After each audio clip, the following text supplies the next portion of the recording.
백두대간 인문기엠 호남정맥 운두사 편입니다. 용한절 보자 해서 왔더니 절 좀 보게. 곰보아제 석훈이고 고모 등신 아주바이. 주르름이 둘러서서 흑방떡 답주하리. 둥글둥글 빗어놓고도 별 덮고 누워 내우가네. 바라잘게 없으신 듯 보이시네. 어느 먼 하늘 보시는 꿈 저리도 편하신고 가끔 보살 야무진 꿈이 뒷동산처럼 편하구나. 단정하신 석불이 무슨 대수인고 천불턴탑의 소망도 소박해라. 조병중이었습니다. 이 땅의 사람들은 오랜 세월 백두대간 고개를 무거운 등짐을 지고 오르내리며 울고 웃으며 머물던 곳입니다. 호남정맥, 광주 무등산 끝자락에 화활화의 순할순 화신례라고 불리어 사랑과 산신령 그리고 부처가 어우러져 틀을 잡은 곳이 있습니다.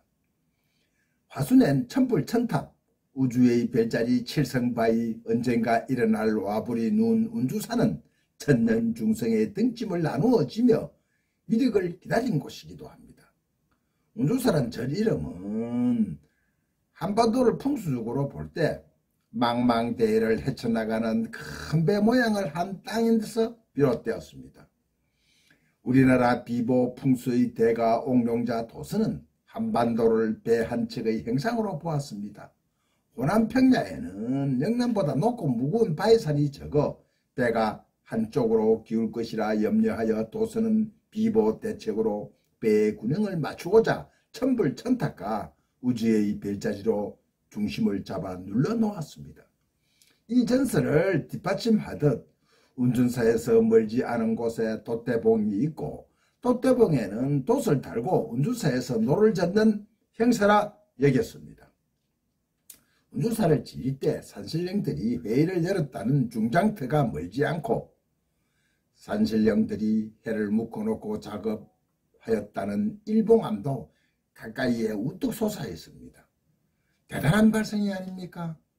한편으로 생각하면 일리도 있다마는 필자는 산신령이 된 돌, 바위와 연관이 있다고 봅니다. 호남지방의 내로부터 한반도 고인돌이 절반 이상이 모인 곳입니다. 고인돌이 많다는 것은 앞에서 여러 번 말씀드렸지만은 상고시대 최첨단 기술이 집약되었고 사람들의 생활이 선진화되었다는 것을 말해주고 있습니다. 다시 말하면 마구한리부터 이어온 제천의식으로 천손임을 잊지 않고 물려받은 천부인, 칼, 방울, 거울을 고인돌 위에 올려놓고 제사를 지내는 풍습에서 전래하여 이 땅 한반도 호남의 선진화된 문화와 종교가 접하군생했다고 볼 수 있는 곳이기도 합니다. 운주사가 바려 보이는 언덕 위에는 땅바닥에 누워있는 거대한 불상 와불이 있습니다. 한 쌍이라 사람들은 부부 와불이라고도 부르고 너비는 10m에서 높이는 12m의 대형 불상입니다. 천불천탑과 함께 운주사를 대표적인 걸작 유물이며 땅바닥의 암석에 조각되어 있어 이 와불이 일어나는 날 미륵이 이 땅에 내려온다고 사람들은 믿고 있습니다. 매우 흥미로운 이야기고 문학적인 발상입니다. 두 손을 모으고 좀 더 자세히 살펴보기로 하겠습니다.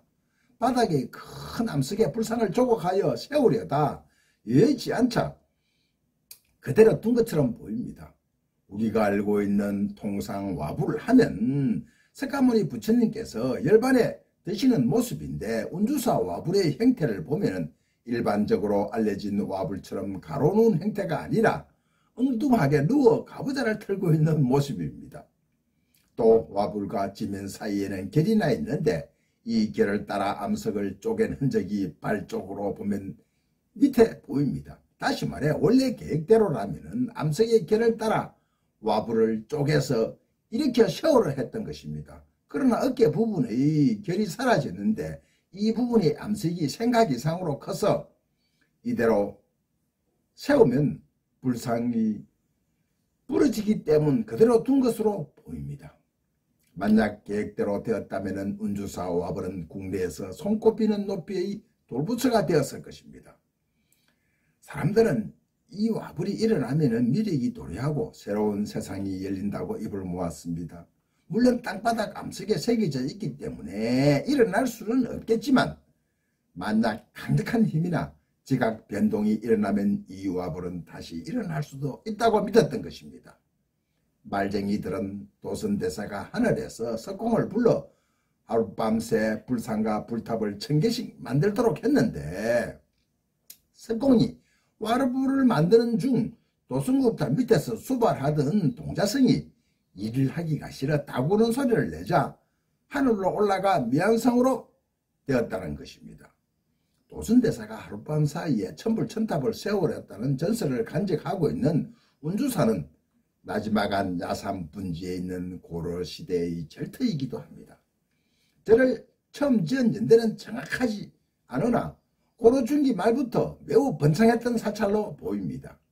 15세기 후반에 다시 크게 지어졌다가 정유재란 때 왜군에 의하여 폐사되었다고 보고 있습니다. 현재 돌부처 79와 석탑 18기만 남아있는데 조선 초기까지는 1000여 구의 불상과 탑이 있었던 것으로 전해지고 있습니다. 상가들에 흩어져 있는 79의 돌부처들은 수십 센치에서 10m 이상의 거대한 돌부처까지 그 크기가 매우 다양합니다. 돌부처의 모양은 들머리에 얽힌 조병중의 시구 모양, 토속적인 생김새에 어색하고 균형이 잡히지 않은 신체 구조는 고려시대 지방적인 특색을 잘 보여주고 있어 더욱 정겹습니다. 석탑 또한 그 모양이나 무늬의 표현 방식이 매우 독특하여 3층, 5층, 7층 등 층수도 다양하고 둥근 공 모양의 원행탑이나 호떡 모양의 돌을 얹어 놓은 원판 형탑 등 특이한 모양의 탑들도 많습니다. 또한 탑이 표면에 X자나 다이아몬드형 내천과 같은 계약적 무늬들이 새겨져 있어 더욱 특이합니다. 칠성바위는 불토 칠성이 화순 운주사 언덕에 내려앉은 별자리입니다. 칠성바위의 간격이나 각도가 하늘의 북두 칠성과 같고 별의 밝기도 바위의 크기와 정확하게 비례하고 있습니다. 하늘에는 북두 칠성의 1별과 2별이 일직상에 있고 누운 와불이 북극성에 해당하고 있습니다. 북두 칠성 칠성바위의 위의 탑이나 기단도 탑신이나 기단이 없어 7m의 7층 석탑을 세워놓았습니다. 탑신석 강면에는 양쪽 기퉁이에 넓디 넓은 우주가 새겨져 있고 옥계석의 청급 받침은 뚜렷하여 상면에 탑신 괴임이 생략되었습니다. 7층 옥계석 꼭대기에는 한석으로 조성된 상륜불가 얹혀져 있습니다. 전체적 비례에서 주는 안정감이나 세부 조각 기법이 좀 떨어지는 편이라 더욱 운주사 섣불에 어울립니다. 소박하면서도 우리의 얼굴을 담은 운주사 천불천탑은 불교 발상지인 인도나 중국에도 없는 백두대간원면에만 있는 돌 산신령과 부처님이 조화를 이룬 접하 군생한 곳이라고 필자는 생각합니다. 운주사 와불 누워있는 것이 아니다. 걷고 있는 거다. 점은 하늘에 빛나는 북경상 좌표 삼아 천지간을 사뿐사뿐 밟으며 오르고 있다. 등병의 눈빛 치겠던 연인과 나란히 맞댄 어깨죽지가 욱신거리도록 이 세상 젊어지고 저 광대한 우주로 내딛는 중이다. 무릇 당신도 등짐 속의 한 짐 조성국이었습니다. 감사합니다.